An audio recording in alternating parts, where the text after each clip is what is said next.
Namaskar. नमस्कार। Once again, welcome to the Nehru Science Center lecture series. आज हम लोग एक हाईली इम्पोर्टेंट कलेक्टर को बुलाया है। झुनझुनवाला जी हमारे साथ है, किशोर झुनझुनवाला जी। आप तो जानते होंगे कि 2 साल से जो है, पिछले 2 साल से भारत सरकार ने 150 years of birth anniversary of the Mahatma Gandhi ji का उस संदर्भ में 2 अक्टूबर 2018 से लेके 2 अक्टूबर इस साल तक काफी देश भर में अलग अलग प्रोग्राम्स इवेंट बनाए जा रहा है। हम लोग भी नेहरू साइंस सेंटर में भी लॉकडाउन होने के बावजूद भी काफी सारा लेक्चर्स, कुछ इवेंट्स, कॉम्पिटिशन, स्टूडेंट्स के लिए एसे राइटिंग, ये सब कर रहे हैं। जैसे कुछ जो थिएटर जो परफॉर्म किया है गांधी जी के ऊपर में, ये सारा प्रोग्राम्स किया है। आज जो है इस प्रोग्राम के कंटिन्यू करते हुए किशोर झुनझुनवाला जी की बुलाया है। किशोर झुनझुनवाला जी बहुत ही पैशनेट गांधी जी कलेक्टेबल, सारा उनके पास में गांधी जी का मेमोरेबल इतना सारा कलेक्शन है। उनका घर के अंदर में ही एक छोटा सा म्यूजियम है। आप तो उनका बैकग्राउंड में देख रहे होंगे कितना सारा जो आपका गांधी जी का कलेक्शन है उनके पास। हम लोग just few days back director of the Nehru planetarium Delhi का डॉक्टर रत्नश्री का एक इवेंट किया था, जो गांधी जी और खगोल शास्त्र, जो उनका कुछ लोग तो आप देखे होंगे फोटोग्राफ, गांधी जी टेलीस्कोप लेके कुछ दूरबीन देके आकाश को देख रहे हैं। He took suddenly interest in astronomy. Similarly आज भी हम लोग और एक 5 बजे एक यूट्यूब में लाइव लेक्चर है, सुधींद्र कुलकर्णी जी का लेक्चर है। तो we are doing a series of events for so that we befittingly culminate 150 years of the birth anniversary of the Mahatma, the father of our nation. मैं ज्यादा समय नहीं लेते हुए मेरा कलीग, आत्मीय मित्र उमेश जी को मैं रिक्वेस्ट करूंगा कि किशोर झुनझुनवाला जी के बारे में थोड़ा इंट्रोड्यूस करे और किशोर झुनझुनवाला जी को इनवाइट करे कि अपना जो कलेक्शन को दिखाए और हमारा ऑडियंस के साथ उनका एक्सपीरियंस शेयर करे। Let him share the experience that how passionate he was about Gandhiji's collection. Thank you. Namaskar. शुक्रिया सर। नमस्कार किशोर जी। आपको क्या याद होगा लास्ट टाइम जब आप मुझे मिले थे तो आपने मेरा जन्मदिन पूछा था कि आप कौन सी जन्मदिन आपका क्या है, और मुझे नहीं पता था कि आप किस लिए पूछ रहे हैं, लेकिन मैंने आपको बताया। और अगली बार जब दोबारा मुझे मिले तो आपने मेरे को एक छोटा सा नोट थमा दिया कि ये लीजिए, और मैं एकदम स्तब्ध रह गया कि उस समय कि आपके पास मतलब गांधी जी का तो कलेक्शन है ही, पर और भी बहुत कुछ। बाद में मुझे पता चला कि वो नोट में जो है जन्मतिथि मेरी जो मैंने आपको बताई थी उसी नंबर की सीरीज उसके अंदर में है। तो इनफैक्ट मैं ये कहूँ कि हम अपने बचपन में, मुझे याद है एक फिल्म देखी थी हमने गांधी जी के ऊपर, जागृति, शायद यहाँ जो बैठे हैं सभी को याद होगा जागृति, जिसमें ये होता है कि साबरमती के संत तूने कर दिया कमाल, दे दी हमें आजादी बिना खड़क बिना ढाल, और बहुत ही सुंदर गीत था। आई थिंक कवि प्रदीप का लिखा हुआ। हम लोग उसके बाद आज के टाइम में 2 फिल्में, मुन्ना भाई एमबीबीएस और लगे रहो मुन्ना भाई में काफी गांधी जी के बारे में, तो ऐसा लगता था कि आज के परिवेश में पता नहीं बच्चे किस तरह से उसका रिएक्ट करते हैं, पर उसको देख के ऐसा लगता है कि हम जब एक अजीब सी मतलब भावना हमारे अंदर आती है जब हम गांधी जी के बारे में पढ़ते हैं, सुनते हैं या देखते हैं। तो जब एक फिल्म देखने से हमारे अंदर इस तरह की भावना जागृत होती है, तो आपके पास तो गांधी जी से जुड़े हुए इतने सारे कलेक्शन हैं। और मैं अपने दर्शकों को बता दूं कि जैसा साहब ने बताया कि उनके पास बहुत बड़ा कलेक्शन है, थोड़ा किशोर झुंझुनवाला जी के बारे में आप लोगों की जानने की इच्छा जागृत हुई होगी। हमारे पास एक छोटी सी फिल्म है उनके बारे में। अगर हमारी टीम वो फिल्म किशोर झुंझुनवाला जी के बारे में जो 2 या 3 मिनट का कुछ फिल्म है उनके इंट्रोडक्शन के बारे में, अगर वो हम लोग चला सके तो यहाँ या आइए देखते हैं उनके बारे में छोटी सी फिल्म।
भरत बंद हो गया। अब फिर हेलो, हाँ बंद हो गया ना? हाँ फिल्म बंद, मैं वही बोला उनको।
You got that.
बहुत ही सुंदर कलेक्शन इस फिल्म के माध्यम से हमने देखा है किशोर जी आपके पास। आपका चलिए हम थोड़ा सा उनसे ही पूछते हैं, हम और हमारी टीम। मैं सभी का स्वागत करता हूं जो भी उनके साथ जुड़े हुए जितने भी लोग इस कार्यक्रम में हमारे साथ जुड़े हैं जूम में, आप सभी का स्वागत है।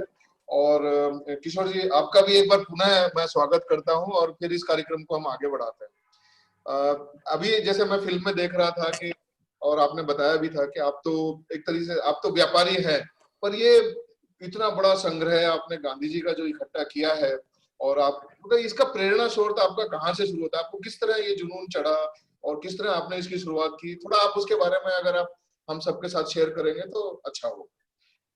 किशोर जी प्लीज। सर क्या है कि मेरा जन्म आजादी के पहले 1944 में हुआ जी। और जब मैं थोड़ा बड़ा हुआ 8-10 वर्ष का, तो मेरे हाथ से नोट सिक्के डाक टिकटें गुजरा करती थी। और वो ट्रांजिशन पीरियड होने से उसमें बहुत सा कंफ्यूजन होता था। कभी राजा की सिक्के आते थे, कभी अशोक स्तंभ के आते थे, इसी तरह नोट में भी ऐसा ही हुआ, डाक टिकटों में भी ऐसा ही हुआ। तो मेरे को एक कीड़े ने काट लिया संग्रह के, और मुझे ये फिलाटेली और न्यूमिस्मेटिक की हॉबी मेरे में धर कर गई और मैंने कलेक्शन स्टार्ट कर दिया तीनों चीज का। उसके बाद उसमें एक टर्निंग पॉइंट आया 1969 में। 1969 में गांधी जी की 100वीं जयंती मनाते समय संसार के करीब 70-80 देशों ने गांधी जी पे डाक टिकट निकाली और जैसे वो डाक टिकट मेरे हाथ में आई, मैंने मेरी फिलाटली की हॉबी को पूरा यू टर्न देके सिर्फ गांधी का कलेक्शन करना शुरू किया। वो हॉबी बढ़ते बढ़ते बढ़ते बढ़ते जैसे कारण जाना कि क्यों टिकनी गाने की जीवनी जानने की कोशिश की, और हर समय गांधी के बारे में जानकारी बढ़ती गई बढ़ती गई। फिर उनका जीवनी पढ़ने लगा, और जीवनी पढ़ते पढ़ते मेरे में ऐसा असर हुआ कि उनके जीवन से जो प्रेरणादायी घटनाएं जिन्होंने मेरे जीवन पे असर किया कि मैं गांधी के कलेक्शन के अंदर पूरा डूब गया, वो की कुछ घटनाओं में आपको बताना चाहूंगा। जरूर। साधारण मानव की तरह गांधी के अंदर बचपन में सारी कुरीतियां थी। वो झूठ भी बोले, उन्होंने शराब भी पी, उन्होंने वर्जित मांसाहार भी किया, उन्होंने चोरी भी की और अन्य बुरे काम भी किए, जैसा उन्होंने अपनी आपबीती में जीवनी में लिखा है। वो कोई बहुत बड़े स्टूडेंट भी नहीं थे। उन्होंने जैसे तैसे वकालत यहाँ पे पढ़ी और ऊंची शिक्षा पाने के लिए वो लंदन चले गए, वहां से वकील बन के आए। यहाँ तक कि उनकी एक दिन भी कोर्ट में वकालत नहीं चली बॉम्बे में, पहली वकालत में वो फेल हो गए। समय ने टर्न लिया और साउथ अफ्रीका में एक गुजराती क्लाइंट को वहां की अदालतों में अंग्रेजी में प्रैक्टिस करने वाला वकील चाहिए था, जो यहाँ उनसे गुजराती में इंस्ट्रक्शन ले सके और अंग्रेजी में जाके पैरवी कर सके, और गांधी जी को अफ्रीका जाना पड़ा।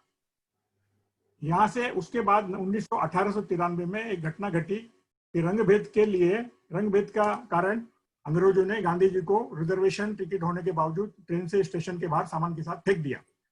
अब यहाँ से वो इंसान गांधी बनना शुरू हुए।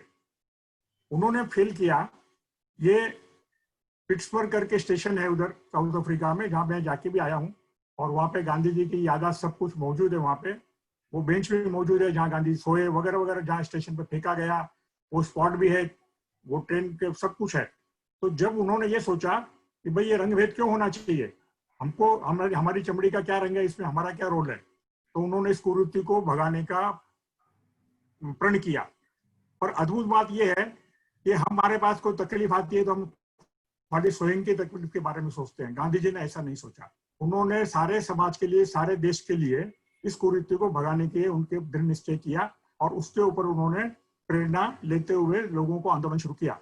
यहाँ से एक सबसे अद्भुत बात आती है कि उन्होंने कोई भी हिंसक सहारा नहीं लिया, लूटपाट, आगजनी, तोड़ाफोड़ी, हत्या, ऐसा कुछ भी सहारा नहीं लिया। उन्होंने दुनिया के अद्भुत सबसे पहले प्रयोग में लाए हुए संसाधन को अपनाया, वो था सत्य और अहिंसा। उन्होंने निश्चय किया कि मैं सत्य बोलूंगा, सत्य से आदमी का मनोबल बढ़ता है। कमजोर से कमजोर आदमी सच अगर बोलता है तो उसमें भयंकर ताकत आ जाती है। उसी तरह उन्होंने अहिंसा का सहारा लिया।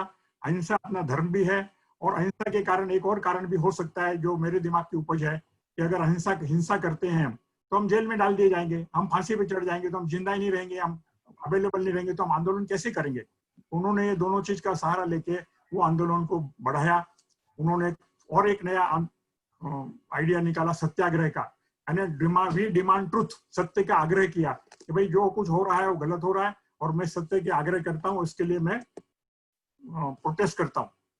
इन सब आंदोलन को उन्होंने साउथ अफ्रीका में इतना जमा दिया कि वहां के जनता को इतना ये आंदोलन आगे चला के अपने दुखों के अंत पा सकेंगे। ये समय देखते हुए उन्होंने ये सोचा कि अगर मैं भारत लौटता हूं तो यहाँ से कई गुना जनता की सेवा कर सकूंगा इस प्रकार, जो कि भारत भी गुलाम देश है। और वो 1915 में इंडिया में आ गए। उन्होंने भारत भ्रमण किया, पूरा मंथन किया, सोचा, और सोचने के बाद उन्होंने देखा कि मेरे मार्ग में कई बाधाएं आ सकती है, मैं पूरा समय इनको नहीं दे सकूंगा तन मन धन से। तो उन्होंने अपनी सारी जायदाद अपने भाइयों में बांट दी। उन्होंने अपना घर बार छोड़ दिया, वो आश्रम में रहने लगे। उन्होंने धन दौलत छोड़ दी, उन्होंने कमाई छोड़ दी, वकालत छोड़ दी, यहाँ तक कि आज के नेपोटिज्म के जमाने में अपने 4 लड़कों को जरा भी सपोर्ट नहीं किया। यहाँ तक कि आप उन 4 लड़कों को कोई नाम भी सब लोग नहीं जानते, और फोटो तो आज तक मैंने भी नहीं देखी चारों की, मेरा इतना बड़ा कलेक्शन होने के बावजूद। बिकॉज गांधी जी ने बोला कि पूरा संसार, सब मेरे बच्चे, सब मेरे भाई हैं, और मैं सबके लिए करूंगा जो कुछ करूंगा। ये बात कहाँ पाई जाती है। तो ऐसी सब बातें मेरे दिल पे असर करती गई। गांधी जी ने यहाँ भी सत्य और अहिंसा के प्रयोग से 2 मिशन उठाए, लोगों के अंदर बुराइयां, व्यक्तिगत बुराइयां दूर करनी और भारत को आजादी दिलानी। और लोगों का चरित्र उत्थान करना।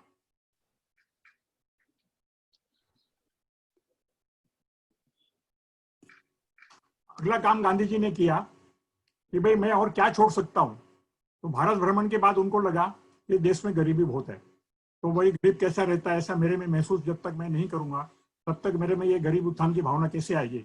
उन्होंने बहुत लंबी पगड़ी पहनते थे काठियावाड़ी, वो छोड़ी, टोपी लगाई, फिर टोपी भी छोड़ी, फिर कुर्ता भी छोड़ा।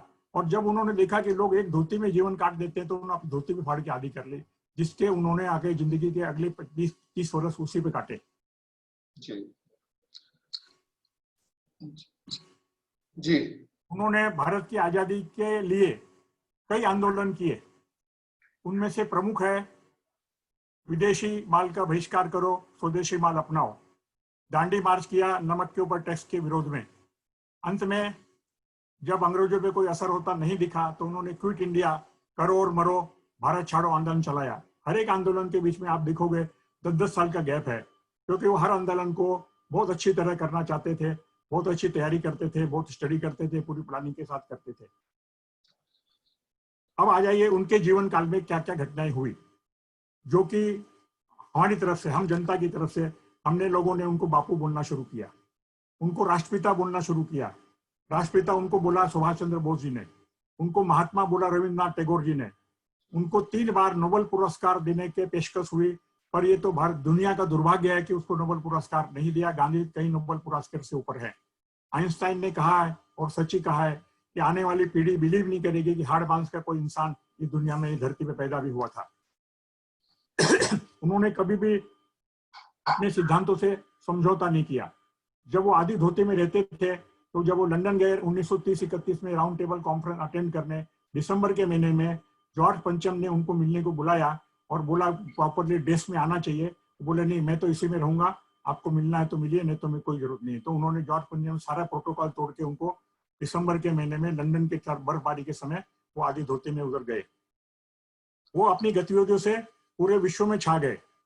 मैंने इतने अखबार पढ़े हैं, मेरे पास इतनी अखबार की कटिंग्स है कि दूर दूर से, बहुत देशों से, फ्रांस से, अमेरिका से, इंग्लैंड से, ऑस्ट्रेलिया से पत्रकार लोग आते थे, उनके साथ फिरते थे, उनके सारे आंदोलन कवर करते थे। वो इकलौते इंसान है जो टाइम मैगजीन के कवर पेज पे 3 बार आए, और सैकड़ों मैगजीनों के, फॉरेन मैगजीनों के ऊपर भी, कवर के ऊपर बहुत सी मैगजीनें देखने में आती है। मैंने जैसे जैसे मैं गांधी जी के बारे में जानता गया, संग्रह के प्रति मेरी रुचि बढ़ती गई, और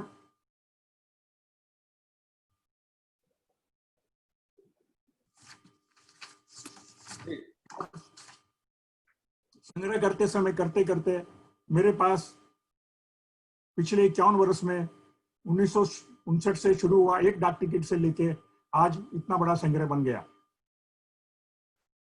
जी। गांधी जी के प्रति श्रद्धा, प्रेम भाव जो मेरे में जगा है वो कभी जा नहीं सकता है। जी, सच कहा आपने। जो आप, वो तो आपकी जो श्रद्धा और प्रेम भाव है वो तो हमें दिख ही रहा है आपके पीछे चारों तरफ गांधी जी छाए हुए हैं। आपने ये भी सही कहा, आज भी वो उतने ही रेलिवेंट है। जो सब्जेक्ट आपने, जो भी ये बताया आपने कि सत्य, अहिंसा, सत्याग्रह, जिनका उन्होंने तमाम उम्र पालन भी किया। और मेरे साथ हमारी टीम के बहुत सारे सदस्य जुड़े हुए हैं जो आपसे कुछ पूछना चाहते हैं।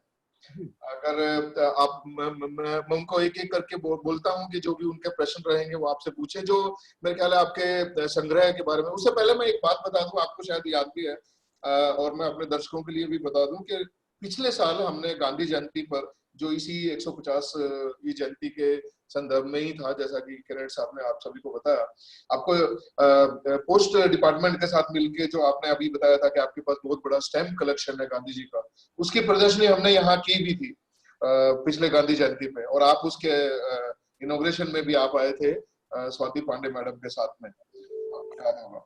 तो मैं अभी हमारी कलीग है मिसेस मंजुला यादव, वो एक प्रश्न पूछना चाहती हैं। मैं उनसे निवेदन करता हूं कि वो अपना प्रश्न आपसे पूछें। नमस्ते सर। आपने कहा गांधी आज भी रेलेवेंट है, मैं कहता हूं गांधी आज पहले से ज्यादा रेलेवेंट है। जी। क्योंकि हम आजाद हो गए तो हमने वो फिक्र छोड़ दी। सही। नमस्ते सर। ओके। सर अभी हमने देखा, आपके प्रेजेंटेशन में भी देखा कि आपके पास कई सारी चीजें हैं और बहुत ही बड़ा संग्रह है आपका। अभी आपके पीछे भी हम देख रहे हैं उसको।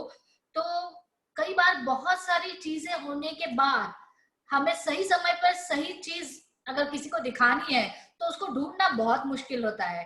तो आप ये कैसे कर लेते हैं कि कभी कुछ अगर किसी के लिए कुछ देना है, इतना बड़ा संग्रह है आपका, तो कैसे उस चीज को, उन चीजों को आपने किस तरह से उसका क्लासिफिकेशन करके रखा है या उसको सजा के रखा है कि जिससे आपको ये सही समय पर सही चीज जो है ढूंढने में आसानी हो?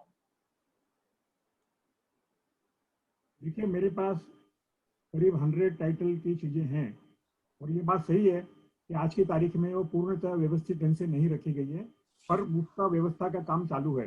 जिंदगी का ज्यादा समय तो चीजें संग्रह करने में और देखने में, ढूंढने में, लेके आने में ही बीत गया। साथ में परिवार पालन, धंधा, व्यवसाय, कमाई तो करनी पड़ती है, बिना कमाई के तो होगा नहीं, तो ज्यादा समय व्यवस्थित करने का नहीं मिला। और अब वो काम पूरे रूप से चालू है और जल्दी से जल्दी हो जाएगा। देखिए, फिर भी अलग अलग चीजें अलग अलग तरह की फाइलों में, अलग अलग तरीके के एल्बमों में, अलग अलग तरीके के शोकेस में और रखी हुई है और जल्दी से जल्दी आप पाएंगे। पिछले नेक्स्ट 6 मंथ्स में एकदम अच्छी तरह हो जाएगा। पर अभी आज की परिस्थिति में भी कोई भी चीज ढूंढने में मुझे पर्सनली 4-5 मिनट से ज्यादा नहीं लगती, ज्यादा में ज्यादा 4-5 मिनट लगती है, उसमें वो चीज मेरे हाथ में आ जाती है, वो याददाश्त के कारण। धन्यवाद सर। ओके, ये मंजुला मैडम ने क्वेश्चन पूछा। अभी एक और हमारे साथी हैं जिनको आप शायद जानते भी हैं, पुलीवार, चारुदत्त पुलीवार, जो आपसे मिल भी चुके हैं। वो भी आपसे कुछ जानना चाहते हैं। उन्होंने आपका शायद म्यूजियम भी देखा है, वो कुछ पूछना चाहते हैं। पुलीवार, आप अपना प्रश्न पूछिए। हाँ, धन्यवाद कुमार सर। किशोर जी नमस्कार। आपके यहाँ पिछले साल जो प्रदर्शनी आयोजित कर दी थी हमारे विज्ञान केंद्र में, तो उस समय मैं आया था और शायद मैं कम समय था मेरे पास, मैं ऐसा सोच रहा था कि आधा घंटा मैं आपके साथ रहूंगा और फिर इमीडिएटली ऑफिस की तरफ निकल जाऊंगा। लेकिन जब आपके साथ में आपके घर रहा, आपने जो पूरा जो आपका संग्रह है वो संग्रह आपने दिखाया और एक एक चीज आपने दिखाई, तो जहां मैं आधा घंटा लेके आपके यहाँ गया था, करीबन मैं 1.5-2 घंटे आपके साथ बैठा रहा और सारी जो चीजें हैं आपके संग्रह में, वो सारी चीजें आपने बहुत अच्छे से, उसका जितने भी जो रेफरेंस है उसके साथ आपने दिखाई। उसमें मैंने एक 2 चीजें विशेषकर देखी। उसमें एक था कि महात्मा गांधी जी की जो रक्षा पात्र है, जिसमें उनकी रक्षा भी है, तो शायद उनके जो बेटे हैं, उनके बेटे ने किसी व्यक्ति को वो दी थी और उन्होंने फिर वो आपको दी।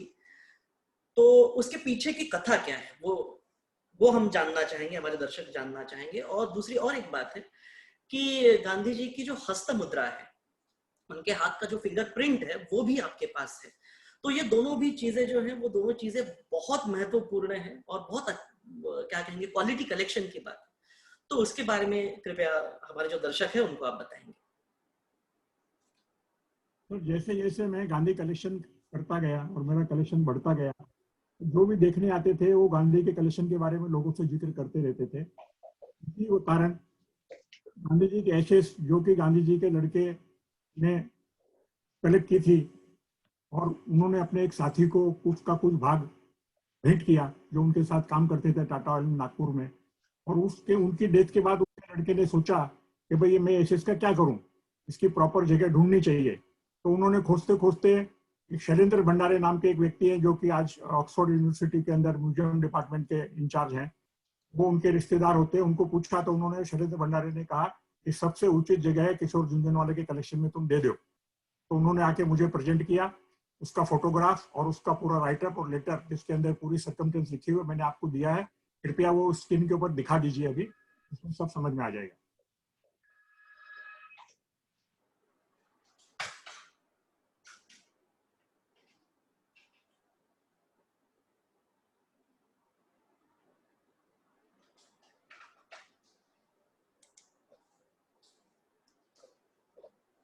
पाम प्रिंट के बारे में ऐसा है कि मुझे लगता है कोई ज्योतिष वाला रहा होगा, और उसमें गांधी जी का कलकत्ता में इंक पैड होता है ना जो स्टैम्प मारते हैं अपन, गांधी जी के पंप पे लगा के उसका एक प्रिंट लिया है, और गांधी जी का हैंडराइटिंग उसके लिए गांधी जी से उसने कुछ हैंडराइटिंग लिखवाई है, और गांधी जी ने उसके ऊपर कोई कोट लिखा है, उसका भी प्रिंट आउट आपको दिया है, वो भी आप स्क्रीन पे दिखाएंगे तो अच्छी तरह समझ में आ जाएगी। हाँ, मैं उसका अरेंजमेंट करता हूँ। हमारी टीम जो अभी किशोर झुंझुनवाला जी ने बोला है उनकी स्लाइड, या अच्छा हाँ देखिए, ये है वो जो आपने बताया था। इसको थोड़ा इलाज करिए तो नीचे गांधी जी का कोट भी शायद दिख जाएगा, तारीख भी लिखिए इस पे। इस पे 2 स्लाइड दिख रहे हैं। पहला वाला मेरे ख्याल है वो उस डिब्बी का है जिसमें शायद ऐश जो राख है उनके उसकी, इसी में वो आई मेरे पास, उसमें जो लेबल लगा है वो भी 70-72 साल पहले का है, 1948 का लिखा हुआ लेबल है इसमें, और ये डब्बा भी उसी जमाने का है। अच्छा, और बाजू में जो फोटो है उसमें अंदर वो जो आदमी है और शैलेंद्र भंडार के सामने मुझे हैंड ओवर कर रहा है। ये पहली वाली स्लाइड जो आप बता रहे हैं, मतलब पहली वाली स्लाइड जो लेफ्ट में ऊपर की तरफ है ना, वो है वो।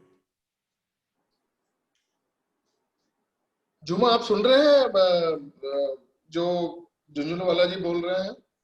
जी हाँ सर। स्लाइड क्या कुछ चेंज करने के लिए बोल रहे हैं क्या? ये 2 स्लाइड्स है, ये पहले वाला है जो आप बता रहे हैं और ये सेकंड है।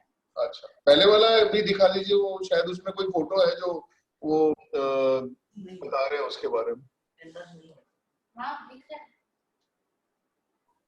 मैं फर्स्ट स्लाइड में रखूं या सेकंड? फर्स्ट स्लाइड भी दिखा दीजिए। हाँ, ये फर्स्ट स्लाइड है। चलिए, हमारे उसमें जो दिख रहा है वो सेकंड स्लाइड है, ये बोल रहा है।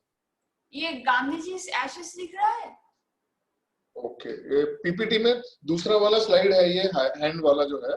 अच्छा अच्छा अच्छा। और पीपीटी में पहले वाला जो स्लाइड है वो शायद उनकी डब्बी जिसमें ऐश रखा हुआ है, राख उनके उसके अंत्येष्टि का, शायद उसमें एक फोटोग्राफ है। उसके नीचे पत्र भी है, ऐश का पीडीग्राफी, ऐश कहाँ से आई कैसे आई, और वो मुझे दे रहे हैं वो लेटर भी। ओके ओके ओके, तो बड़ा करने के लिए वो F5 या स्लाइड शो में।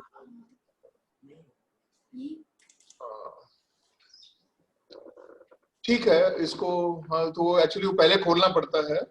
नहीं ठीक है, हम इसको अभी यहाँ दोबारा एक बार ट्राई करेंगे, अगर पूरा फुल स्क्रीन में आएगा तो। तब तक हम इस क्वेश्चन और आंसर के सेशन को थोड़ा आगे बढ़ाते हैं। किशोर जी, हमारे साथ और एक हमारे कलीग हैं, वो भी एक आपसे प्रश्न पूछना चाहते हैं। धार्मिक, दिगंबर धार्मिक। दिगंबर धार्मिक, आप अगर मेरी आवाज सुन रहे हैं तो आप अपना प्रश्न पूछिए please. Thank you sir. Sir, आपने जो प्रदर्शनी जो दिखाई है सर, सही में बहुत ही अच्छी है। सर, मेरा प्रश्न ये है कि ये प्रदर्शनी देखने के लिए कितने लोग तक ये संग्रह पहुंचा है और किन किन महानुभव ये संग्रह देखने के लिए आए हैं? सर, समय समय पे डाक टिकटों की प्रदर्शनी पिछले 20-25 सालों से डाक टिकटों की कॉम्पिटिशन में लगती रही है। जरूरत है तो रिकॉर्डिंग का काम की प्रदर्शनी भी होती है, और खाली गांधी की डाक टिकटों की प्रदर्शनी भी हुई है, वो भारत के बहुत शहरों में लगी है, और उसके सिलसिले में विदेश भी एक बार भेजी गई है प्रदर्शनी, और वहां से उसको अपने मेडल भी मिलता रहा है। पर उधर एक प्रदर्शनी का 1000वां हिस्सा भी नहीं दिखा पाते हम लोग। इसके अलावा जो गांधी के अन्य सामानों की प्रदर्शनी समय समय पे मेरे घर में कभी फंक्शन होता है तो मैं एक रूम में पूरा डिस्प्ले करके लगाता हूँ, लोग देखते हैं। और रहा घर के बाहर, तो 2013 में इंदौर में प्रोफेसरों का बहुत बड़ा कॉन्फ्रेंस हुआ था आनंद भवन में, तो वहां पे खास मुझसे अनुरोध किया गया था प्रोफेसर एस.के. भट्ट द्वारा, तो मैंने पूरी प्रदर्शनी वहां जाके लगाई। उसके पहले मैं 2005 से लेके 2005 में मैंने 35 दिन की दांडी यात्रा का 75वीं वर्षगांठ पे दांडी यात्रा का पूरा यात्रा की पैदल। जी सर। हमें हर गुरुवार को छुट्टी रहती थी, और हर गुरुवार को मैं बंबई से कार में भर के मेरा कलेक्शन मंगा था। उस यात्रा में पहला से बीच जाने के बाद मुझे समझ में आया, और उधर कम से कम 100 फॉरेनर थे, और बहुत से लोग साथ में चलते थे, हजारों लोग चलते थे, और वो भी समय समय प्रदर्शनी देखा करते थे। उसके बाद जब ये गांधी के 150 वर्ष की जयंती जब मनानी शुरू हुई, उस दौरान सेंट जेवियर कॉलेज में प्रदर्शनी लगाई गई। ये सब प्रदर्शनी सामने वालों की डिमांड से लगाई गई। प्रेमपुरी आश्रम बाबूनाथ पे वहां लगाई गई। वर्ल्ड ट्रेड सेंटर के अंदर न्यूमिस्मेटिक एग्जीबिशन के दौरान लगाई गई। नेहरू साइंस सेंटर में खाली स्टैम्प की प्रदर्शनी गांधी की लगी, बाकी सामान की नहीं लग सकी, लगने वाली थी। दिल्ली में फिर एक एनजीए में, national gallery modern art Bombay में, जो कि कोलाबा में है, वहां पे बड़ी प्रदर्शनी हुई। उसके अंदर मेरी भी सहभागीदारी। प्रदर्शनी को बाद में जाके दिल्ली में इंदिरा गांधी गैलरी के अंदर लगाया गया। इस तरह मुझे पूरा तो याद नहीं है, पर बहुत जगह प्रदर्शनी लगी। उस प्रदर्शनी को लगाने के लिए बहुत लोगों का सहयोग मिला और जहां भी पॉसिबल हुई लगी।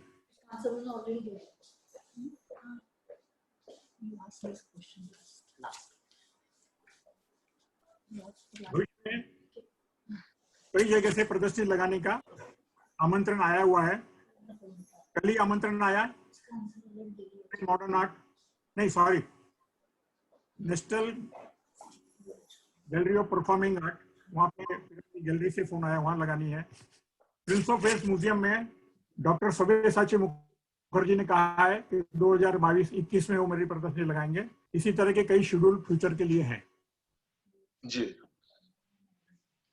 तो मतलब मुझे लगता है काफी लोगों तक ये संग्रह पहुंच चुका है और अभी और आने वाले वर्षों में आपने ऑलरेडी, मेरे ख्याल लगता है अगले 1-2 साल की स्कीम आपकी तैयार है, जहां जहां ये एग्जीबिशन होने वाला है इन सब का।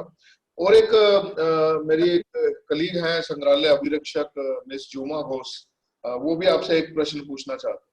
जी, आप कुछ कह रहे हैं किशोर जी? कि देखिए, हर एक आदमी तो आके देख नहीं सकता है, तो ज्यादा से ज्यादा जनता तक पहुंचे, इसके लिए बहुत से टीवी प्रोग्राम एंकर्स है, बहुत से न्यूज़पेपर जर्नलिस्ट है, उन्होंने आके बहुत सी फोटोग्राफी किया है। और पिछले साल 2 अक्टूबर के अराउंड कम से कम 20-30 अखबारों में और कई न्यूज चैनलों में भी दिखाई गई प्रदर्शनी। जी, पिछली बार शायद एनजीएमए में जो मुंबई में है, national gallery of modern art, वहां भी शायद आपका कुछ कलेक्शन, वहां भी उसकी प्रदर्शनी लगी थी। जी, और मुझे लगता है कि हो सकता है हमें भी इस बात का मौका मिले, जब भी कभी ऐसा होगा तो एक बार हम भी अपने यहाँ इस कलेक्शन को कभी दर्शाने का सौभाग्य प्राप्त करना चाहेंगे।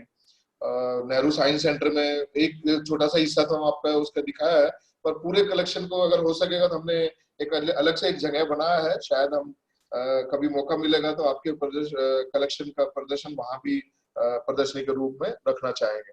तो अभी मेरे एक कोलीग है सर, आपसे एक और प्रश्न है, बाद में मैं जो हमारे ऑडियंस में भी कुछ लोग जुड़े हैं आपके यहाँ से और कुछ उसमें, तो मैं उनसे भी अगर उनका कोई प्रश्न है तो वो भी अपना हाथ उठाएं, तो हम उनको फिर कनेक्ट करते हैं आपसे प्रश्न पूछने की। जुमा, आप अपना प्रश्न पूछिए प्लीज। हाँ, नमस्कार। मैंने आपका बहुत सारे संग्रह देखा, जैसे आपने दिखाया, और यहाँ 2 स्लाइड्स में भी आपने दिखाए हैं। तो आपके इन सारे संग्रहों में से सबसे अनमोल वस्तु क्या है? वो होती है, एक तरह की चीजें होती जो गांधी की याददाश्त के लिए लोगों ने मेमोरेबलिया बनाई है। वो क्वांटिटी में प्रोडक्शन होता है और बहुत लोगों के हाथ में होता है, वो अनमोल नहीं कह सकते हम। उसका धातु वाइज मोल हो सकता है, बाकी रेयरिटी वाइज अनमोल नहीं हो सकती।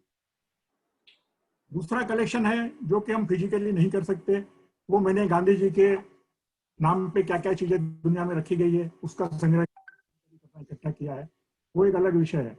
और जो गांधी जी से जिस वस्तुओं पे गांधी जी का शरीर लगा है, शरीर टच हुआ है, या तो गांधी जी पहनते थे, गांधी जी का चश्मा हुआ, गांधी जी के कपड़े हुए, वगैरह वगैरह। और दूसरा है कि गांधी जी ने अपने हाथ से क्या किया। तो गांधी जी के शरीर से संबंधित मेरे पास कम से कम 50 गांधी जी के खुद के हस्तलिखित लेटर्स हैं। उसके अंदर सबसे पुराना 1907 में जोहान्सबर्ग में लिखा हुआ है, जब वो वकील थे और उन्होंने वकालत के संबंध में किसी क्लाइंट को या किसी को एक पत्र लिखा है। तो जोहान्सबर्ग के 5-6 पत्र हैं, उसके बाद डरबन के भी हैं, और उसके बाद लगातार हर दूसरे तीसरे साल के लिखे हुए पत्र हैं। उसमें भी 2 तरह के पत्र हैं। कुछ पत्रों में कोई ऐसा उल्लेखनीय समाचार नहीं है जो हमारी जिंदगी में असर करे, पर आधे से ज्यादा पत्रों में ऐसी अद्भुत अनमोल सीख है लोगों को, वो जीवन जीने का तरीका सिखाती है, अपने चरित्र को ऊंचा उठाने का तरीका सिखाती है। वो मैं समझता हूँ कि सबसे अनमोल धरोहर मेरे पास वो है। और उससे सबसे ज्यादा अल्टीमेट आपको पता है एशिस तो है ही, जो कि दुनिया में दूसरी हो नहीं सकती। सब एशिस हिंदू धर्म के हिसाब से प्रवाहित कर दी गई है। एक कोई बैंक लॉकर में पड़ी थी कहीं पे डिस्प्यूट में, वो भी 10 साल पहले प्रवाहित कर दी गई है। और आई थिंक दुनिया में इकलौती अगर एशिस है तो शायद यही है। जी शुक्रिया।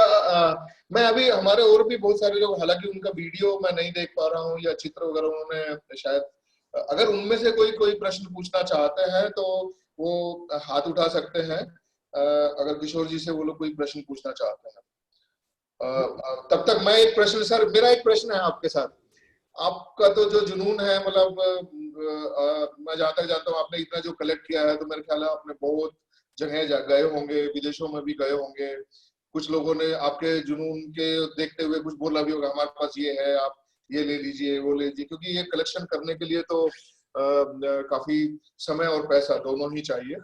आपका कोई ऐसा वाकया आप हमारे साथ शेयर करना चाहेंगे, हमारे साथ या हमारे दर्शकों के साथ में सभी के, जब आपको ऐसा लगा हो कि भाई ये लोग हमारे साथ या मेरे जुनून के साथ मतलब जैसे खिलवाड़ सा कर रहे हैं, या मुझे जबरदस्ती ये कर रहे हैं, भाई उनके पास ऐसा कुछ नहीं मिला हो, या जो वो जिसकी आप अपेक्षा करते थे उनके साथ जाने के बाद में?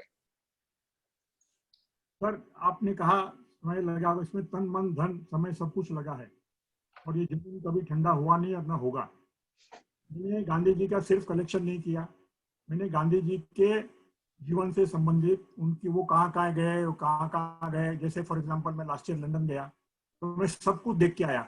गांधी जी पहली यात्रा में कहाँ रहते थे, कौन सी कॉलेज में पढ़ते थे, दूसरा घर कभी उन्होंने चेंज किया, किस चर्च के अंदर वो प्रार्थना करने जाते थे, जब दोबारा राउंड टेबल में गए तो वो कहाँ रहे, उनकी कहाँ मूर्तियां लगी है। गांधी की कम से कम 3 मूर्तियां मुझे लंदन में दिखाई दी। इसी तरह मैं साउथ अफ्रीका में गया, मुझे मित्रों ने मेरे पूरी टूर कराई, मुझे डरबन से लेके और वो रेलवे स्टेशन से लेके जोहान्सबर्ग तक, और मैंने गांधी को बहुत बारीक से जाना। मैंने दांडी यात्रा भी इसीलिए किया कि दांडी यात्रा का क्या पर्पस था, पहले मुझे ठीक से समझ में नहीं आता था, बाद में मेरे को दांडी यात्रा प्रैक्टिकल करने के बाद में समझ में आया। मैंने भारत में स्थित गांधी के हर म्यूजियम को हर शहर में जाके दिखाया। तो इसके अंदर से गांधी के कलेक्शन के अलावा और नजदीक से जानने की मुझे जानकारी प्राप्त हुई, जिससे कि मेरा कलेक्शन का जुनून और बढ़ता गया। तो रहा सवाल कलेक्टिबल्स का, तो आप लोग के सबके और ऊपर वाले की दया से 99.99% सब चीजें मिल जाती है। आपको एक आध चीज है अपवाद हो जाती है कि मेरे प्रयास करने के बावजूद मुझे नहीं मिली, पर अगर उस चीज को आना होगा तो अपने आप आएगी मेरे पास। बहुत अच्छे विचार हैं आपके, और बहुत ही पॉजिटिव ऑप्टिमिस्टिक, जो आना होगा वो आपके पास आएगा। सही कहा। मुझे और कोई अभी प्रश्न तो नहीं दिख रहा है, तो मैं अंत में आपसे एक, जिससे पहले कि हम इसको कंक्लूड करें, आप नई जनरेशन को, या जैसे हम जो लोग हैं जो म्यूजियम से जुड़े हुए हैं, और आमतौर पे जैसे आप व्यापारी हैं तो किसी और, कोई संदेश जो आप नई पीढ़ी को या हम जैसे लोगों के लिए देना चाहेंगे आपके अनुभव के आधार पे, गांधी जी के बारे में या जीवन के बारे में, तो मैं आपसे निवेदन करूंगा उसके बाद एक संदेश। या क्या होता है कि इंसान कैसे जीवन जीता है, क्या कर्म करता है, उसको दुनिया कितने साल याद रखेगी। यहाँ तक कि आप देखोगे तो परिवार वाले भी 2-3-4 पीढ़ी के बाद परिवार वाले भी भुला देते हैं, उनको नाम भी नहीं याद रहता। इसलिए कोई इंसान ऐसा काम कर जावे दुनिया में जिसको आने वाले, वो काम के ऊपर डिपेंड है, वो कैसा काम करता है, किसके लिए करता है। स्वयं के लिए तो सब करते हैं, दूसरों के लिए करता है, वो कितना यूजफुल होता है, उस हिसाब से दुनिया में जाने जाएंगे। गांधी, मुझे नहीं लगता जब तक ये संसार है गांधी को कोई भूल पाएगा। अब ये कलेक्शन करने से फायदा क्या हुआ वो मैं आपको समझाता हूँ। ये कलेक्शन को कमर्शियल एंगल से नहीं किया गया। इसका मेरा ध्येय ये है कि जब भी मैं गांधी की कोई चीज देखता हूँ, मैं गांधी की फोटो देखता हूँ, कोई भी संग्रह की चीज देखता हूँ, तो मेरे मन में गांधी का थोड़ा सा एक इंप्रेशन थोड़ा सा आता है कि नहीं भाई, गांधी ने अहिंसा बोला है, गांधी ने सत्य करने को बोला है। तो मैं चाहूंगा कि कलेक्शन लोग देखने को आवे और उसके लिए बहुत बड़ा म्यूजियम बने, ताकि लोग वो म्यूजियम देख के अंत में मैं एक सवाल वहां पे रखूं कि भाई गांधी जी के लोगों ने पूरे जनता ने, उसके परिवार ने कुछ नहीं किया, गांधी जी ने अपने लिए कुछ भी नहीं किया, एक नया पैसा किसी ने खर्चा किया नहीं। तो जब लोगों ने गांधी के लिए इतना क्यों किया, 143 देशों में गांधी की स्टैम्प क्यों निकाली? दुनिया के करीब करीब हर देश में गांधी की मूर्तियां क्यों हैं? तो भाई क्या कारण है? हम क्यों नहीं कर सकते? तो हम उनके बूंद बराबर तो कुछ कर सकते हैं कि नहीं? तो जब उससे प्रेरणा मिलती है तो लोगों के विचार के अंदर कुछ न कुछ सीखते हैं और अपने जीवन में उतारने की कोशिश करते हैं। और इसके लिए मेरा कलेक्शन का सदुपयोग कब हो सकता है?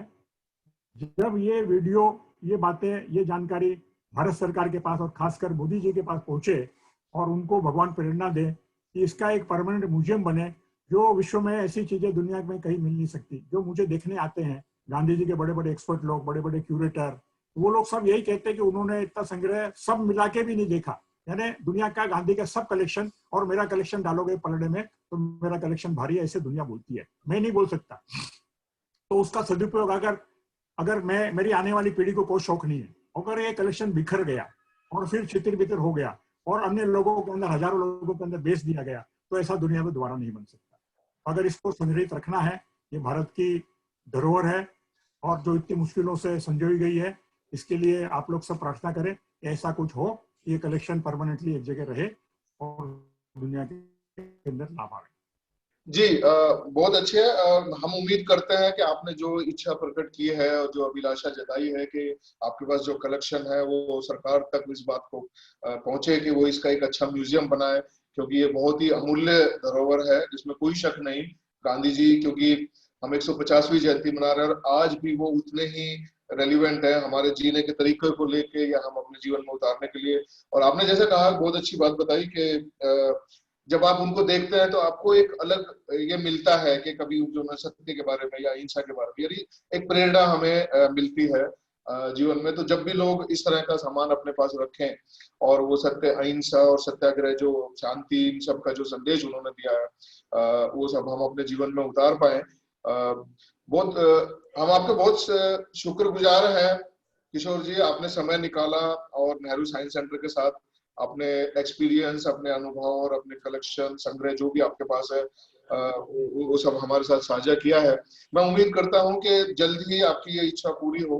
हम सबकी तरफ से भी हम कोशिश करेंगे कि ये संग्रह जल्द से जल्द इस तरह का रूप ले ताकि ज्यादा से ज्यादा लोग देख सके और आने वाली पीढ़ियां भी उससे प्रभावित हों और उसे अपने जीवन में इन सब चीजों का अनुसरण कर सके। और आपके सारे परिवारजन जो हमारे साथ जुड़े हैं आज इस विशेष मौके पे, मैं उन सबका भी तहे दिल से शुक्रिया अदा करता हूँ। नेहरू विज्ञान केंद्र की तरफ से हमारी जो संस्था है नेहरू राष्ट्रीय विज्ञान संग्रहालय परिषद, जिसके करीब 25 विज्ञान केंद्र देश भर में फैले हुए हैं, इनका हेडक्वार्टर में जो है वो कलकत्ता में है। तो हो सकेगा तो हम जरूर कुछ ना कुछ इसके लिए करेंगे ताकि ये अधिक से अधिक संख्या में अधिक से अधिक लोगों तक पहुंच सके। बहुत बहुत शुक्रिया किशोर जी आपका समय निकालने के लिए और हमारे साथ जुड़ने के लिए। एक मिनट और कुछ बोलना चाहता हूँ। जी प्लीज। मैं भी आपका शुक्रगुजार हूँ क्योंकि आपके कारण ये जो मेरा मैसेज है, जो मेरे विचार हैं, ये बहुत से लोगों तक पहुंच रहे हैं, इसलिए कोई ना कोई रास्ता इसका निकलेगा। ये आपका प्यार और बड़प्पन ही है, मैं कहूँगा। हम तो शुक्रगुजार तो हमें होना ही चाहिए, पर फिर भी हम आपका ये जो धन्यवाद है वो पूरी विनम्रता के साथ स्वीकार करते हैं और इसको हम फेसबुक पे डाल के, यूट्यूब में डाल के ज्यादा से ज्यादा लोगों तक आपके इस संदेश को पहुंचाएं। मेरी एक और रिक्वेस्ट है जी, मैं ये सारी चीजों को डॉक्यूमेंट कर रहा हूँ। मैं हर एक चीज के नीचे पूरा डिस्क्रिप्शन करके क्यूरेशन के लिए क्यूरेटर को अपॉइंट करके पूरा लिखाऊंगा, इसकी वेबसाइट बनाऊंगा ताकि मेरा कलेक्शन सारी दुनिया घर बैठे लैपटॉप पे वेबसाइट खोल के देख सके कंप्यूटर में। दूसरी बात, इसके फिजिकल कैटलॉग फॉर्म में, पेपर कैटलॉग फॉर्म में भी मुझे बनाना है ताकि बड़े बड़े कलेक्टरों को, जो कि सीरियस कलेक्टर हैं, और इसमें कई चीजें होती है जैसे स्टैम्प, नोट, कॉइन, ये चीज तो क्या रेगुलर कलेक्शन होता है, तो इसके लिए तो डिटेल कैटलॉग बनाना पड़ेगा। और बाकी कलेक्शन जो प्रॉफिटेबल टाइप के अंदर भी बन सकता है, तो ये काम भी मैं करूंगा। मुझे उम्मीद है कि आप सबके आशीर्वाद से ये 2-3 बरस में, 1-2 बरस 3 बरस में हो जाए पूरा। और आप लोग सब लोग जो सुन रहे हैं वो जो सहयोग कर सके, बिना आपके सबको के सहयोग के बिना अकेले कुछ नहीं होगा मुझसे। नहीं, हमारा सहयोग और हमारी शुभकामनाएं हमेशा आपके साथ रहेगी। और आप जब भी हमारी अगर कुछ जरूरत है तो आप हमें बताइए, अगर हम जो भी हम कर पाएंगे हम आपका सहयोग करेंगे। बहुत बहुत धन्यवाद।